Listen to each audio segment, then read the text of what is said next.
नमस्कार, जय भीम सगळ्यांना. मी सीमा. स्वागत आहे आपल्या सगळ्यांचं माझ्या यूट्यूबच्या चॅनलमध्ये. तर आज काही मी माझं डेली रुटीन शेअर करणार नाही आहे. तर आता इथे मी तयार झाली आहे. माझ्या घरातलं सगळं काम मी उरकलेलं आहे आणि आता मी चाललेली आहे बाहेर. तर बाहेर कुठे? तर बाहेर म्हणजे माझ्या भावाचं जे घर आहे, तर तिथे त्यांनी वर्षावास निमित्ताने एक छोटीशी अशी पूजा ठेवलेली आहे. तर तिकडेच चाललेली आहे मी. तर इथे भावाच्या घरी आले मी आणि आता आणखीन भंतेजी वगैरे कोणी आलेलं नाहीये. तर मग इथे ना वहिनीची एकच गडबड वगैरे चाललेली आहे. सगळी तयारी वगैरे करायची आणि बॅग वगैरे आधीच पॅकिंग वगैरे करून ठेवलेले आहेत, कारण की आज त्यांना जायचं आहे रिटर्न अमेरिकेला आणि म्हणून त्यांची एकदम घाई गडबड चालली. तर इथे मी आल्यानंतर थोडीशी अशी सजावट वगैरे केली. तथागत भगवान गौतम बुद्धांची मूर्ती, डॉक्टर बाबासाहेब आंबेडकरांची मूर्ती तर व्यवस्थित सजवून ठेवलं आणि आता आम्ही सगळेजण बसलेलो आहोत, कारण की आम्ही वाट पाहतोय भंतेजींची. तर 11चा टाइम दिला होता भंतेजींना आणि आणखीन आलेले नाहीयेत. तर हे बघा आता हे भंतेजी आलेले आहेत आणि हे वालधुनी चं जे बौद्ध विहार आहे ना, तर तिकडनं बोलवलेले आहेत यांना आणि पाठीमागे येत आहेत ते गुरुजी येत आहेत. तर इथे आम्ही सगळ्यांनी त्यांचं स्वागत केलं फुलं वगैरे टाकून आणि आता इथे पूजेला थोड्याच वेळात सुरुवात होईल. तर हा माझा मुलगा चावी द्यायला चाललाय, कारण की खाली माझे मिस्टर येऊन उभे राहिलेत. तर त्यांना चावी हवी होती, तर त्याला म्हटलं पटकन ये. तर ना भंतेजींचं असं असतं की 12च्या आतमध्ये त्यांचं भोजन होणं गरजेचं आहे आणि म्हणून मग त्यांना ना सुरुवातीला आम्ही आल्याबरोबर जेवणाला बसवलं आणि मग नंतर आमची पूजा वगैरे सुरू होईल, कारण की 12च्या आतमध्येच त्यांना जेवण करायचं असतं. त्यानंतर ते जेवण वगैरे करत नाहीत. तर आता वर्षावास चालू आहे आणि वर्षावासाबद्दल थोडीशी माहिती आज आपण या व्लॉगमध्ये पाहणार आहोत.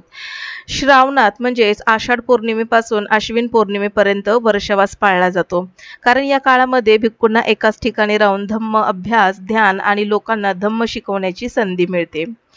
आता वर्षावासाचे महत्त्व जर म्हणाल तर शांतता आणि एकाग्रता फार महत्त्वाची असते. पावसाळ्यामध्ये बौद्ध भिक्खूंना फिरणे अवघड झाल्यामुळे भिक्खूंना एकाच ठिकाणी राहून ध्यान, चिंतन आणि अभ्यासासाठी जास्तीत जास्त वेळ घालवावा, यासाठी वर्षावास हा पाळला जातो. जेवण वाढल्यानंतर या भंतेंनी सांगितलं की ताटाला हात लावा आणि मग नंतर आम्ही अन्न ग्रहण करू. अन्न ग्रहण करण्याआधी एक विधी असतो, तर ते विधी भंते करत आहेत. आम्ही सगळ्यांनी ताटाला हात लावलेला आहे आणि भंतेजी काही विधी म्हणत आहेत. वर्षावास म्हणजे पावसाळ्याचा पूर्ण हा ऋतू असतो आणि त्यामुळे या काळामध्ये भिक्खू लोकांना धम्म शिकवतात, प्रवचन देतात आणि उपासकांना मार्गदर्शन देखील करतात. वर्षावासामध्ये भिक्खूंना आपल्या वर्तनाचे, आचरणाचे पालन करणे आवश्यक असते. सोबतच वर्षावासात भिक्खू काही विशिष्ट नियमांचे पालन करावे लागते, ज्यामुळे त्यांच्यात शिस्त आणि संयम येतो. उपासकांसाठी वर्षावासात भिक्खूंना भेटणे, धम्म ऐकणे आणि दानधर्म करण्याची संधी आपल्याला मिळत असते आणि म्हणून वर्षावास म्हणजे पावसाळ्यातील 3 महिन्यांचा काळ, जो भिक्खूंसाठी ध्यान, अध्ययन आणि धम्मप्रचारासाठी महत्त्वाचा असतो. आणि हे सगळं बौद्ध धर्माचं पालन आपल्याकडून देखील व्हावं, शिस्त आणि आपल्या जीवनामध्ये आचरण, नियम हे व्यवस्थित अंगीकारले जावेत, यासाठी वर्षावासामध्ये प्रत्येक घरामध्ये म्हणजे बऱ्याचशा अशा घरामध्ये पूजा, वंदना वगैरे ठेवल्या जातात. तर त्याचंच निमित्त म्हणून आम्ही म्हणजे माझ्या मोठ्या भावाने त्याच्या घरी वर्षावासानिमित्ताने एक छोटीशी पूजा वंदना ठेवलेली आहे आणि इथे आम्ही सगळे फॅमिली मेंबर बसलेलो आहोत. तर इथे आता पूजा विधी वगैरे चालू होईल. तर कसं असतं ना, दर 3 ते 4 वर्षांनी माझा भाऊ त्याच्या फॅमिलीसोबत इकडे भारतामध्ये येतात आणि मग ज्या वेळेस ते जाणार असतात ना, तर त्या महिन्यामध्ये कोणताही असा एक दिवस ठरवून ते पूजा वगैरे ठरवतात आणि मग भिक्खूंकडून ही पूजा वगैरे करून घेतात. तर महिन्याभरासाठी हे माझे भाऊ आणि त्याची फॅमिली आले होते आणि महिन्याभरामध्ये त्यांचे जवळपास 2 आठवडे आजारपणामध्येच गेलेले आहेत आणि जे राहिलेले जे दिवस होते ते सतत इकडे तिकडे पाहुण्यांमध्ये, बाहेर ये जा, काही खरेदी कर, याच्यामध्ये गेलेले होते. पण कोणत्याही परिस्थितीमध्ये पूजा ही करायची असं ठरलं असल्यामुळे तर आजचा दिवस ठरला त्यांचा. तर आजच त्यांना अमेरिकेला जायचं आहे, तर आज भरपूर धावपळ होणार आहे. तरी देखील ही पूजा आम्ही करण्याचं ठरवलं.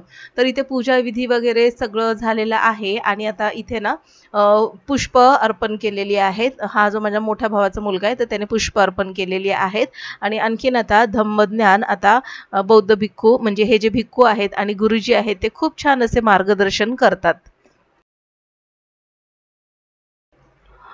तर या वर्षावासानिमित्ताने ही जी पूजा ठेवली ती या पूजेमध्ये फक्त आम्ही फॅमिली मेंबरच इन्व्हाइट होतो.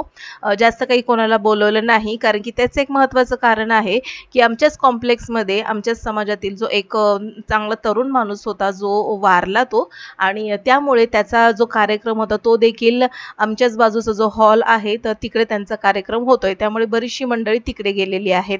तर ह्या जो फॅमिली मेंबर आम्ही सगळे मिळून आता हा कार्यक्रम करण्याचं ठरवलं. तर मग आम्ही सगळेजण आलेलो आहोत. पूजा वगैरे झालेली आहे आणि आता हा जो धागा वगैरे आहे सफेद धागा तो सगळ्यांच्या हातामध्ये अशा पद्धतीने गोल फिरवला गेला आणि पुन्हा वंदना वगैरे घेण्यात आली. तथागत बुद्धांनी लोकांच्या कल्याणासाठी मानवाला हितकारक असा जो धम्म सांगितला तो धम्म लोकांपर्यंत पोहोचावा आणि मानवाचे जीवन सुखकारक व्हावे यासाठी तथागत बुद्धांनी आपल्या भिक्खू संघाला धम्म प्रसारासाठी जो आदेश दिला तो पुढील प्रमाणे होता. चरत भिक्खवेव चारिक बहुजनाय हिताय बहुजन सुखाय लोकानुकंपाय अत्थाय हिताय देव मनुस्सान देसेत भिक्खवे धम्म आदि कल्याण मज्ज कल्याण परियोसान कल्याण साथ सव्यत्र जन ब्रह्मचर्य पकासेत. पाली भाषेमध्ये हे सांगितलेले आहे. त्याचा अर्थ मराठीमध्ये भिक्खू हो बहुजनांच्या हितासाठी सुखासाठी लोकांवर अनुकंपा करण्यासाठी मानवांना कल्याणकारी धम्मोपदेश करण्यात तुम्ही प्रवृत्त व्हा. प्रारंभी कल्याणपद मध्यंतरी कल्याणपद आणि शेवटीही कल्याणपद अशा या धम्म मार्गाचा लोकांना उपदेश करा असा हा संदेश तथागत बुद्धांनी भिक्खूंना दिलेला आहे. पूजा वगैरे झाल्यानंतर थोडंसं दान वगैरे आम्ही करीत आहोत आणि आता हे माझी भावाची फॅमिली आज जाणार असल्यामुळे बरेचसे नातेवाईक त्यांना भेटायला देखील येत आहेत. तर आजचा ब्लॉग आवडल्यास नक्कीच लाईक करा शेअर करा सबस्क्राईब करून बेल आयकॉन प्रेस करा. भेटू पुन्हा तोपर्यंत बाय बाय.